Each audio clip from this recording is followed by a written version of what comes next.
The key advantage, competitive advantage in cross-border payments is your strength in compliance and risk. That is what enables everything else. All payments are fundamentally about trust. When it comes to cross-border payments, that is doubly true. And with trust, it is hard to win and easily lost.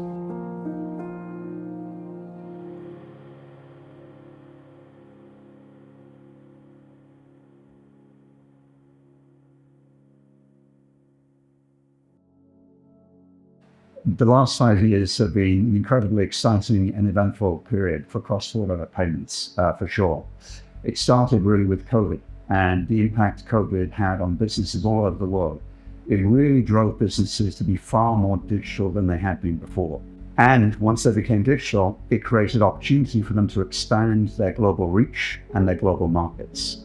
As businesses both faced those challenges and took advantage of those opportunities, it put great pressure on companies like us to provide the necessary payment support that enabled them to capture those new opportunities. And we've been investing in continuing to build out our global infrastructure and coverage to support businesses, both SMB up to enterprise customers, to develop solutions for the new challenges and new opportunities. There are some other changes which have been more steady changes rather than disruptive changes. Compliance and regulation standards have continued to tighten around the world. It doesn't matter whether you're looking at regulators in Europe, in the US, and Southeast Asia, all regulators continue to tighten those standards around financial transactions and managing compliance and risk, money laundering standards, which drives the need for better data, richer data to be able to manage the risk. There's also been a significant increase in regulations around data security, data privacy, and data transfer across regions. Europe was one of the leaders with GDPR, but that trend has now gone worldwide. You look at China's data security law, you look at the changes in the US requiring all data to be stored and accessed only locally, which creates significant challenges for payments companies supporting global businesses. We've had to invest very significantly in creating a federated system, managing data locally, but connecting that seamlessly into a solution for our customers. The other changes have really been a lot of innovation within the financial industry. And a couple of things I would highlight there. Obviously, one of the big things is the rise of real-time payment rails, whether that's for instance in Europe, faster payments. In fact, now all over the world, many countries have looked to put in place local real-time rails. And in some cases, they've actually started to explore how can they connect those rails. The Nexus project out of Singapore, several countries, trying to connect those local payout rails. This is something that we've been following very closely, becoming members in several of these real-time payment schemes so that we can create the best solution, connecting different payment rails, different payment methods into one solution for businesses and giving them the best option for what their business needs. The other major change I would highlight is on the SWIFT side, the correspondent banking side. The implementation of ISO 20022 is a milestone, and the real change here is the rich data that this new standard enables. With that richer data, it enables far better compliance and risk management capabilities. And the GPI innovation by SWIFT is probably the most significant innovation we've seen from SWIFT in many years. And I think that has really changed the game and will show its effect in the next couple of years as SWIFT becomes a much more effective messaging system to support cross-border payments.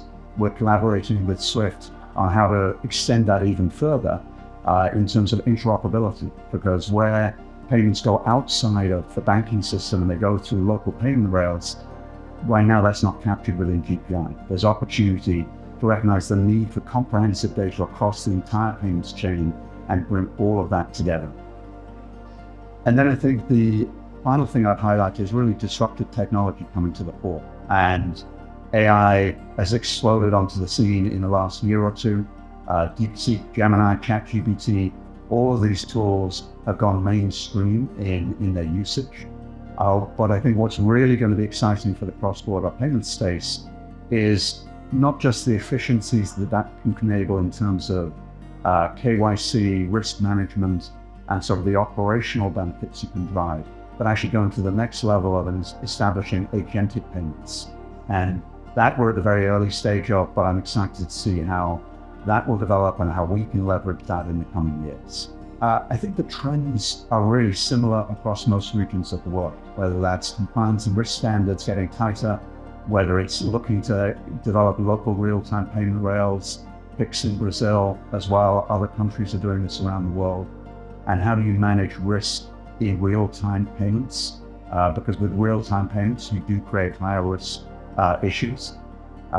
So I think broadly the trends are the same. Each region is moving at different paces, but what we are seeing is the trade corridors growth is changing. For example, we see very rapid growth between China and Africa, China and LATAM, as well as the very well-established corridors between East and West. And I think these changes will continue to play out across all regions.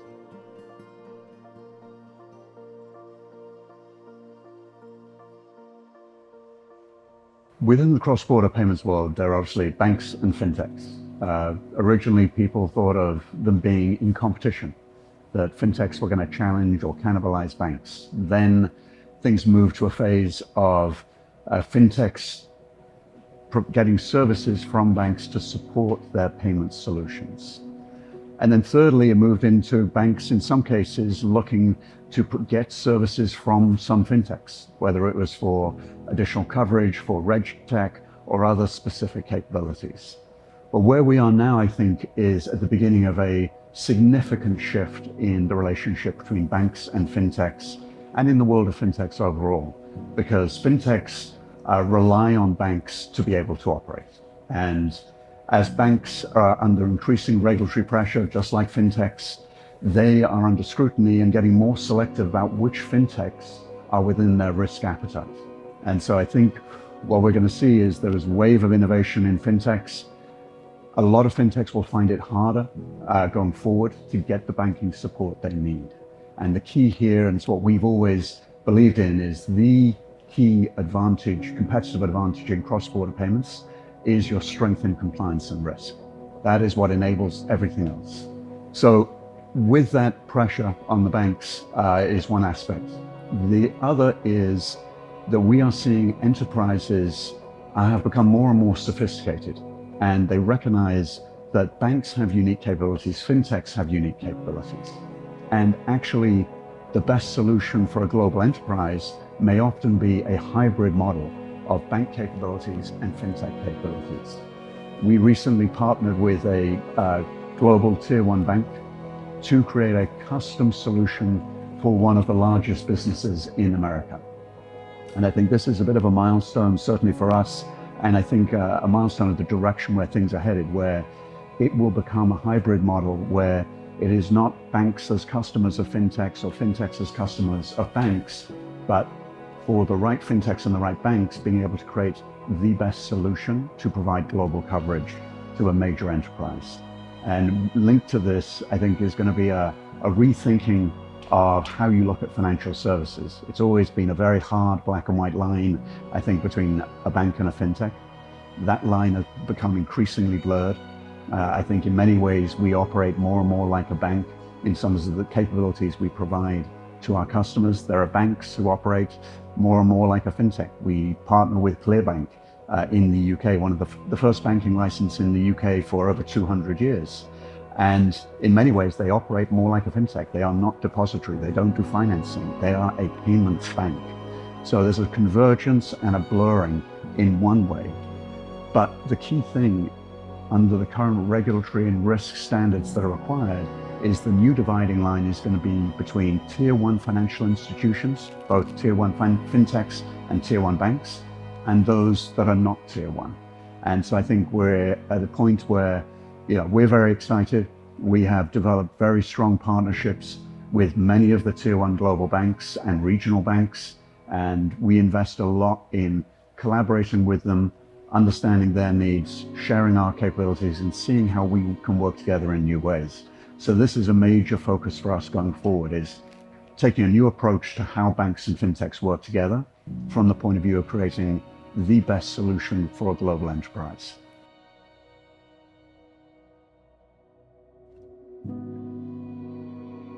So we're a fintech. We are technology driven, and financial services has always been technology driven in different ways, and is going to be even more so in the future.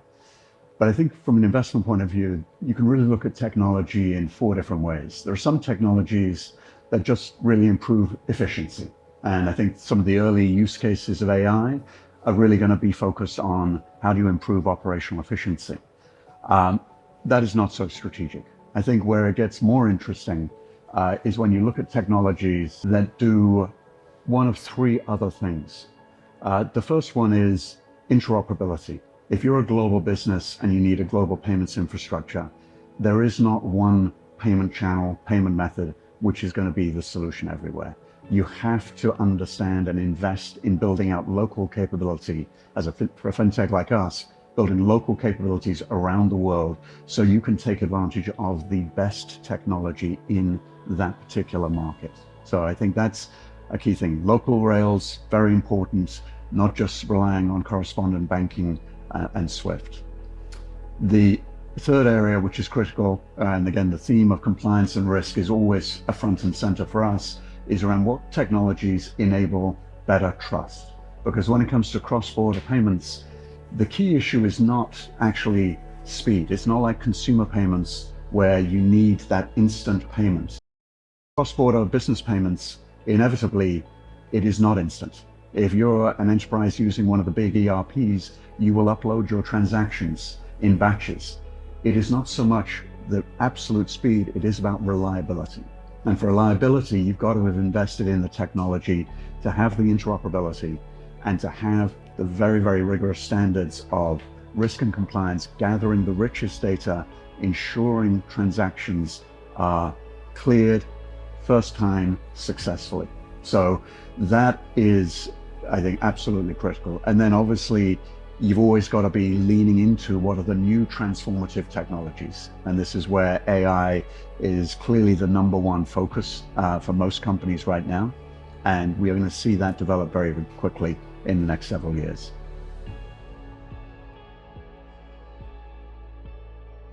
So the approach to compliance and risk historically tended to be an operational cost and a necessary investment. At PingPong, we've always viewed this as a strategic investment because fundamentally for cross-border business payments, the differentiation comes from your strength in compliance and risk, which means you can reliably provide the payment solution a business is looking for. And banks will recognize the quality of your standards, and you will partner with banks around the world, be able to partner with banks around the world. So we've always taken this view. This is how you win in cross-border payments. Dollars cross-border and across all over the world, 200 plus countries. That doesn't happen without taking a strategic view on investment in compliance and risk. We've got licenses around the world, 38 offices around the world, so that we are always in step with local regulations, and we're also able to connect the dots between the requirements of regulations in different regions. And the other key aspect to this is investing in compliance and risk is also about investing in data, because the more data you have, the better able you are to manage risk. Some of the industry innovations with ISO 20022 are a very significant step forward and help all financial institutions manage compliance and risk better through that richer data it provides. And strategically, this is where we are moving to create the global business payments network, where both buyer and seller people will be within our ecosystem. We know both, we have data on both, which gives us the ability to really ensure the highest standards of compliance and risk.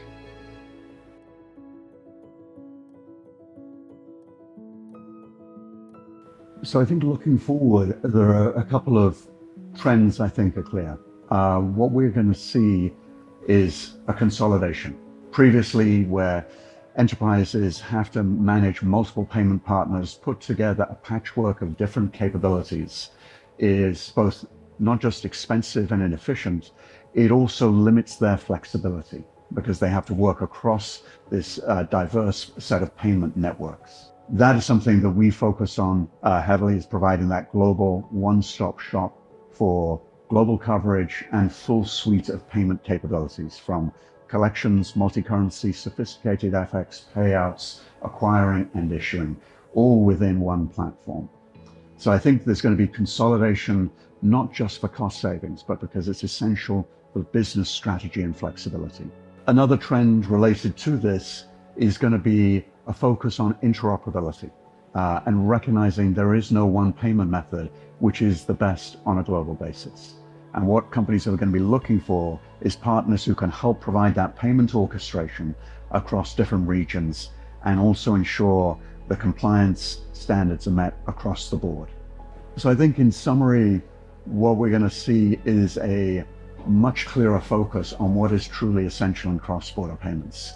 There's been a lot of focus in recent years around real-time payment rails locally, and they are incredibly powerful for consumers and within a domestic context. When you look at a global solution for an enterprise, it is not real-time that is the key thing. It is the reliability. I don't think this is going to be about the lowest cost and claiming the fastest speed. It is going to be about the focus on reliability and quality and deep partnerships where we are focused. And this is also the trend, I think. Payments is going to be seen as something that needs to be far more embedded within the workflow of the enterprise. And that is our focus very strongly, is how do we modularize all of our capabilities and create custom solutions for our enterprise customers. And we don't sell product, we create solutions for our partners and our customers, leveraging the full global reach we have and the full suite of products that we have. When it comes to compliance and risk, you'll look at it in the context that all payments are fundamentally about trust. When it comes to cross-border payments, that is doubly true. And with trust, it is hard to win and easily lost. And so you need to find the partners who can actually reliably deliver across the world to the consistent standard. As soon as there is a problem, trust is gone. So in terms of trust, one of the challenges in payments today is that AI can be used for good and for bad. And clearly AI has enabled far more sophisticated fraud, far more sophisticated bad actors trying to misuse the financial system. AI is going to be has to be a very powerful tool for every payment company in terms of staying ahead of how it's used by the bad actors and getting smarter and smarter and building whole new capabilities, particularly around real-time payments, which is where you also have real-time fraud risk.